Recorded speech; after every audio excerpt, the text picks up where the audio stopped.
अगर तुम्हें लगता है कि फ्लो हेयर स्टाइल सिर्फ मॉडल्स और सेलिब्रिटीज पर ही अच्छी लगती है तो तुम बहुत बड़ी गलती कर रहे हो, क्योंकि फ्लो हेयर स्टाइल का सबसे बड़ा सीक्रेट न शैम्पू है, ना हेयर ऑयल और ना कोई महंगा प्रोडक्ट। सिर्फ 3 चीजें हैं। अगर तुमने ये 3 रूल्स फॉलो कर लिए तो अगले कुछ महीनों में तुम्हारे बाल भी बिल्कुल वैसे दिख सकते हैं जैसे इंस्टाग्राम रील्स या पिंटरेस्ट पर दिखते हैं। और अगर इनमें से सिर्फ एक भी रूल मिस कर दिया तो चाहे तुम 1 साल तक बाल बढ़ा लो, फ्लो हेयर स्टाइल कभी नहीं बनेगी। इस वीडियो में मैं तुम्हें वो 3 रूल्स बताऊंगा जो सच में काम करते हैं, और आखिर में उन 4 गलतियों के बारे में भी बात करेंगे जो ज्यादातर लोगों का पूरा फ्लो हेयर स्टाइल खराब कर देती हैं। Rule number 1, grow first cut later. सबसे पहले अपने बालों को ग्रो होने दो। अगर अभी तुम्हारे बाल छोटे हैं तो फ्लो हेयर स्टाइल के बारे में सोचना भी मत। कम से कम इतनी लेंथ आने दो कि बाल आंखों तक या उससे थोड़ा नीचे आने लगे। इस दौरान हर महीने हेयर कट कराने की जरूरत नहीं है। अगर शेप बहुत ज्यादा खराब हो जाए तो सिर्फ हल्की सी ट्रिमिंग करवाओ, लेंथ कम मत करवाना। फ्लो हेयर स्टाइल की पूरी फाउंडेशन ही हेयर लेंथ है। लेंथ आए बिना ना लेयरिंग काम करेगी, ना स्टाइलिंग, और ना ही फ्लो दिखाई देगा। इसलिए सबसे पहले एक टारगेट रखो। अगले 5 से 6 महीने सिर्फ बाल ग्रो करने हैं, उसके बाद ही अगले स्टेप पर जाना।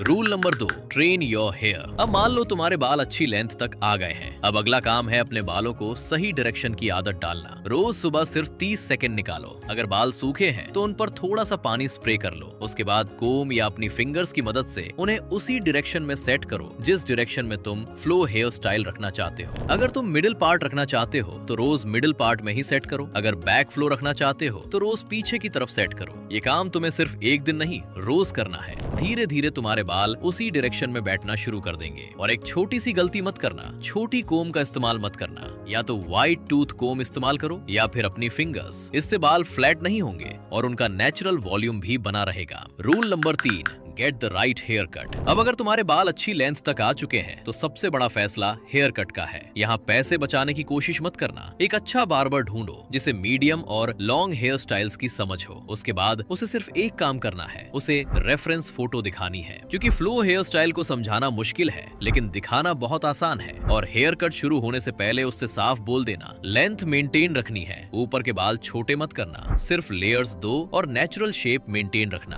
बस इतना बोलने से ही रिजल्ट पूरी तरह बदल सकता है। और एक बात, हर महीने नया बार्बर मत बदलना। जिस बार्बर का काम पसंद आ जाए उसी के पास रेगुलर जाओ, क्योंकि वही धीरे धीरे तुम्हारे हेयर पैटर्न को समझेगा और हर हेयर कट पिछले वाले से बेहतर होता जाएगा। Mistake number 1, daily shampoo. रोज शैम्पू मत करो, इससे बालों का नेचुरल ऑयल निकल जाता है और बाल ड्राई और फ्रिजी लगने लगते हैं। वीक में सिर्फ 2 या 3 बार शैम्पू करो। मिस्टेक नंबर 2, हैवी वैक्स और जेल। फ्लो हेयर स्टाइल का लुक नेचुरल मूवमेंट में होता है। हैवी वैक्स और हार्ड जेल लगाने से बाल चिपक जाते हैं और नेचुरल फ्लो खत्म हो जाता है। अगर स्टाइलिंग प्रोडक्ट यूज करना ही है तो हल्का प्रोडक्ट यूज करो। मिस्टेक नंबर 3, हर महीने छोटे बाल कटवाना। बाल ग्रो करते हो फिर हर महीने वही लेंथ वापस छोटी करवा देते हो। इस तरह फ्लो कभी बनेगा ही नहीं, सिर्फ शेप मेंटेन करनी है। मिस्टेक नंबर 4, बार बार हेयर स्टाइल चेंज करना। एक दिन मिडिल पार्ट, दूसरे दिन साइड पार्ट, फिर अगले दिन बैक फ्लो। ऐसे मत करो। जो हेयर स्टाइल पसंद है उसी को कंटिन्यू रखो। रोज उसी डायरेक्शन में बाल सेट करो, तभी बाल उस डायरेक्शन में नेचुरली बैठाना शुरू करेंगे। बस इतना ही। अब कमेंट करके बताओ कि तुम अभी किस स्टेज पर हो, 1 मंथ, 3 मंथ या फिर अभी हेयर ग्रो करना शुरू ही किया है। वीडियो पसंद आई हो तो लाइक कर देना और ऐसे ही प्रैक्टिकल सेल्फ इंप्रूवमेंट वीडियोस के लिए चैनल को सब्सक्राइब कर लेना। मिलते हैं अगली वीडियो में।